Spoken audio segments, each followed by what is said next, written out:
वज़ीर दिफ़ा ख्वाजा आसिफ ने कहा है कि सियासी इख्तलाफात हैं, लेकिन इसका मतलब ये नहीं कि अमलाक पर हमले किए जाएं। PTI ने जो किया ऐसा अमल पाकिस्तान के खिलाफ जंग के मुतरादिफ है। अरब TV से गुफ्तगू करते हुए वज़ीर दिफ़ा ख्वाजा आसिफ ने कहा कि 9 मई को PTI के मुसल्लह जत्तों ने अस्करी तंसीबात पर हमले किए। रावलपिंडी, मियांवाली और लाहौर में पुरतशद्दुद वाक़यात में PTI वालों ने हमले किए।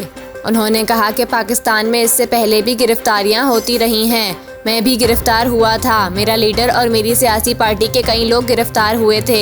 हम गिरफ्तार हुए, लेकिन हमने कभी तशद्दुद की सियासत नहीं की। हमने गिरफ्तारियों पर कभी अस्करी और सिविल तंसीबात पर हमले नहीं किए। वज़ीर दिफ़ा का कहना था कि सियासी इख्तलाफात हैं, लेकिन इसका मतलब ये नहीं कि अमलाक पर हमले किए जाएं। PTI के शरपसंदों ने सोचे समझे मंसूबे के तहत अस्करी तंसीबात पर हमले किए। ऐसा अमल पाकिस्तान के खिलाफ जंग के मुतरादिफ है।